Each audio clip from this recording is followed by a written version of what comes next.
പക്ഷെ ഞാൻ അന്വേഷിച്ചറിഞ്ഞിടത്തോളം എൻ്റെ വിൽപ്പനയുമായി ബന്ധപ്പെട്ടിട്ട് ലോട്ടറിക്ക് 1% പോലും സെയിൽസ് കുറഞ്ഞിട്ടില്ല. ലോട്ടറി ബിസിനസ്സുകാർക്കോ ലോട്ടറി തൊഴിലാളികൾക്കോ എതിരല്ല ഞാൻ. അവർക്ക് വരുന്ന രീതിയിൽ എന്തെങ്കിലും ബുദ്ധിമുട്ടുകൾ ഭാവിയിൽ വന്നാൽ തീർച്ചയായിട്ടും അതിനോട് ഞാൻ സഹകരിക്കും. ഒരിക്കലും അതിനെതിരെ നിൽക്കുകയില്ല. ഒരു പ്രസ്ഥാനത്തിനും ദോഷം വരുത്തുന്ന രീതിയിൽ ഞാൻ ബിസിനസ് ചെയ്യാൻ ആഗ്രഹിക്കുന്നില്ല. ഇതാണ് ഇതിൻ്റെ ഫങ്ഷനിങ് എന്നുള്ളത്.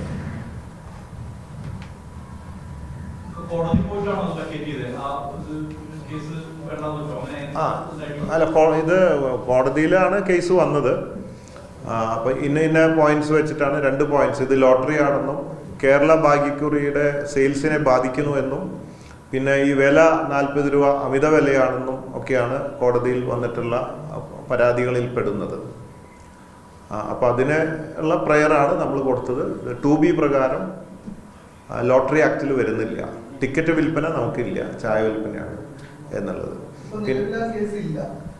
കേസുണ്ട്, അത് കോടതി ഇങ്ങനെയാണ് അംഗീകരിച്ചത്. ഇപ്പം അതിനുള്ള ഹർജി കൊടുത്തപ്പോൾ അതിനുള്ള കോടതി അലൗഡ് എന്നുള്ള രീതിയിൽ ഇതാണ്. ഇനിയിപ്പോൾ അതിൻ്റെ ഫർദർ ക്ലോസിംഗ് ഉണ്ടാവും, ഫർദർ പ്രൊസീഡിങ്സും ക്ലോസിങ് ചെയ്യണമല്ലോ.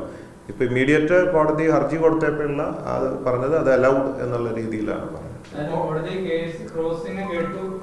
അതെ അതെ, ക്രോസിംഗ് അല്ല, ക്രോസിംഗ് പ്രകാരം ഇത് അലൗ ചെയ്തിട്ടുണ്ട്. ഇനി അതിൻ്റെ ക്ലോസിംഗ് ചെയ്യണമല്ലോ. ക്ലോസിംഗ് കാര്യം ഫയലിൽ സ്വീകരിച്ചു, അത് ക്രോസ് ഉണ്ടായിരുന്നു. അപ്പോൾ ഇത് അലൗഡ് ആണ് എന്ന് പറഞ്ഞു. ഇത് ഇതിൽ വരുന്നില്ല എന്ന് പറഞ്ഞു. അതായത് 2B ലോട്ടറി ആക്ടിൽ ഇത് വരുന്നില്ല എന്നുള്ളത് പറഞ്ഞു. അതെ, മേപ്പാടി പോലീസാണ്. അതെ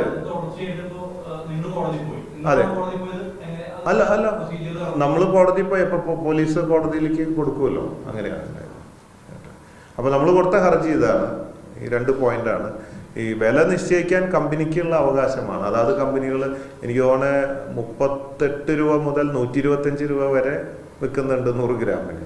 അപ്പോൾ 40 രൂപ എന്ന് പറഞ്ഞാൽ വളരെ റീസണബിളാണ്. നല്ല ക്വാളിറ്റി ടീ നമ്മൾ കൊടുക്കുന്നത് മാർക്കറ്റ് പ്രൈസാണ് എന്നതാണ് നമ്മുടെ ഒരു ഇത്. അപ്പോൾ അത് കോടതി അതിനെക്കുറിച്ച് പറയുണ്ടായത് അത് കമ്പനിക്കാർ തീരുമാനിക്കേണ്ടതാണല്ലോ, ലോട്ടറി ഇതിൻ്റെ പ്രൈസൊക്കെ എന്നുള്ളത്. ഇന്നലെയാണ് ഇല്ല. ഇനിയിപ്പോൾ എനിക്ക് തോന്നുന്നത് സ്വാഭാവികമായിട്ട് ഇത് ക്ലോസ് ചെയ്ത് പോകാന്നുള്ള പ്രൊസീജിയർ ആയിരിക്കും സാധാരണ.